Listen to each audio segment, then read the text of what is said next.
aka Geeks.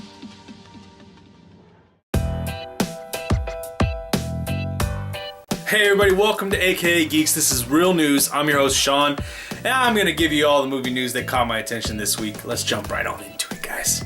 Alright, so for the 1 millionth week in a row, we have big Batman news, or I should say big The Batman news. This week, it is about Matt Reeves. Matt Reeves was supposed to be in talks, and then some talks broke down. And they said they would maybe come back to talks after their heads cooled. They have cooled their heads, they have come back to talk, and as of yesterday, Thursday, the 23rd, it was announced that Matt Reeves is now going to be directing The Batman. Even Ben Affleck tweeted him saying, "Welcome to the Batcave," with a picture of him in the Batcave. Pretty cool stuff. Pretty happy that this has finally happened, because I really want this film to start happening, and you know, please make this film. With everything else going on in the DCEU, with everything else having so many hiccups, I want something to happen that's going to be positive. I want to keep on seeing them take positive steps in the right direction. Hopefully this is the first of many. Sticking with WB and DC news, Chris McKay, the director of the Lego Batman movie, which I saw last weekend, didn't like it as much as the Lego movie, but it was okay and it was good in its own right. It was just different and not up to that standard, I thought. This week, Chris McKay came out saying that he wants to focus on a Nightwing movie, a live-action Nightwing movie. He wants to direct and write the script, and this is interesting.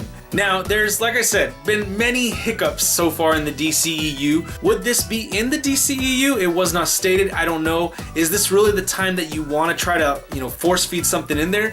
But it also could be the best time to do it because nobody else is expecting it. Maybe just you do it and it happens. So this could be good news. This could be really bad news. What do you guys think? I want to know. What do you guys think about Matt Reeves signing on to be the director of The Batman and Chris McKay wanting to do a live-action Nightwing movie where he directs and writes? All right, guys, let's move on to some mutant news. First off, Logan's coming out next week. Really excited about that, hearing amazing things about it. James Mangold, the director of the last two Wolverine movies, The Wolverine and Logan, he's come out as saying that now he wants to focus on an X-23 movie. This, from what I hear about the film Logan, I'm hearing very good things. I think right now you gotta strike while the iron's hot. You gotta get this locked in, get this script, get all the things you got to get together, get this little girl that's playing X-23 and start making this film. Because what we've seen with X-Men movies is that there can be a up and down roller coaster type effect with these films.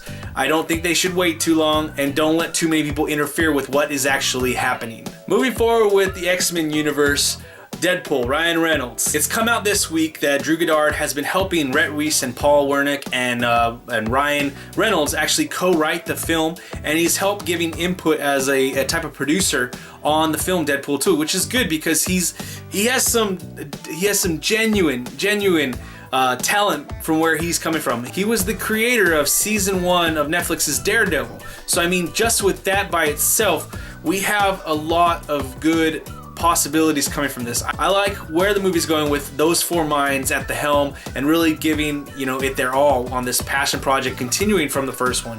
I still think this is continuation of this passion project, and I imagine good things are going to come from it. And last bit of mutant news is that X-Force is moving forward. Joe Carnahan is going to be directing and co-writing this one with Ryan Reynolds. A lot of mutant news, a lot of X-Men universe news. Ryan Reynolds is a busy man, but I love the fact that he's giving it his all. He's going to be acting as a producer, executive producer on this one as well. And I'm just really excited what they can pull from this universe if they keep following this mentality that they started with in Deadpool, with Deadpool, then Deadpool 2 and X-Force. I'm really looking forward to where this can go and where it's going to branch out. And last but not least, you guys, Jon Favreau's The Lion King. They're announcing some casting now. First off this week was Donald Glover is going to be cast as Simba. Cool, I like it. And then they also announced that James Earl Jones will be reprising his role as Mufasa. I think that's freaking awesome, and I'm so happy about that. Now, are they going to, or should they, get Jeremy Irons in there to play Scar? Should they get Whoopi Goldberg and Cheech Marin to play the hyenas? Should they get Nathan Lane to play, Timon? Should they go back and rehash all these roles, or is the one powerful, voice that keeps everything together as Mufasa, is James Earl Jones enough?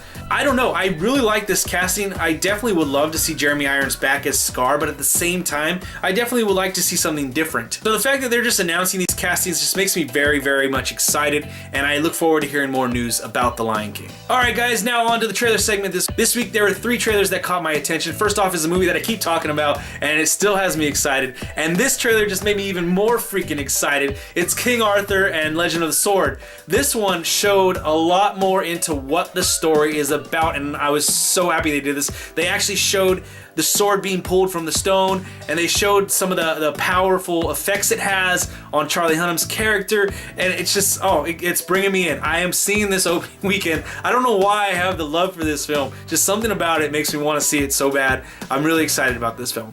The next trailer that caught my attention is called The House. This one is starring Amy Poehler and Will Ferrell, and this one is a little interesting. There's a bunch of other characters in there you're going to see, of course, that you're going to recognize because they always employ their friends.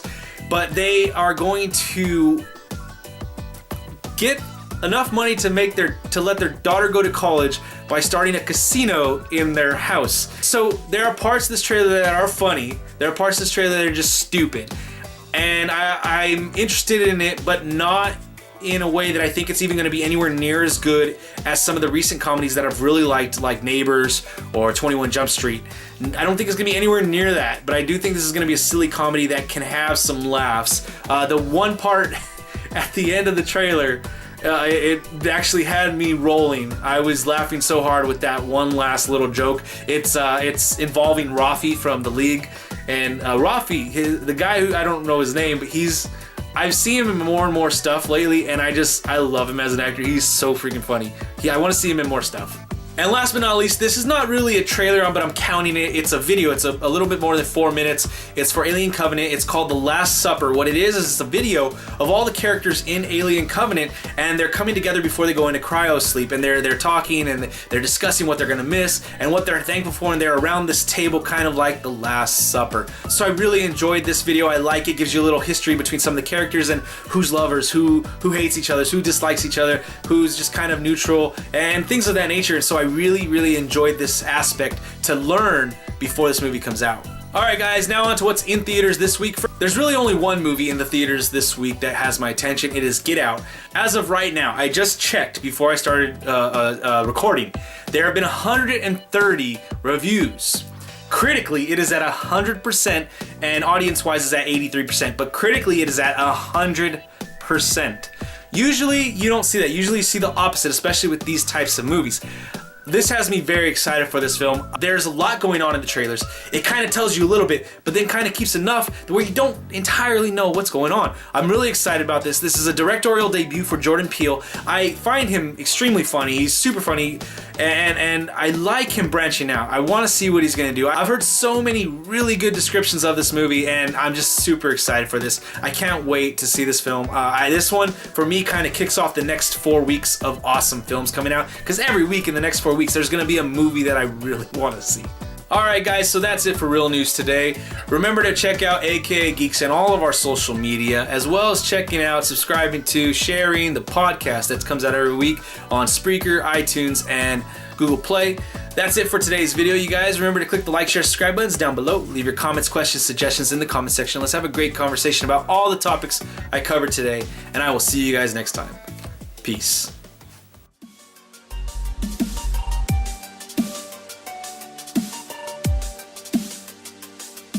AKA Geeks.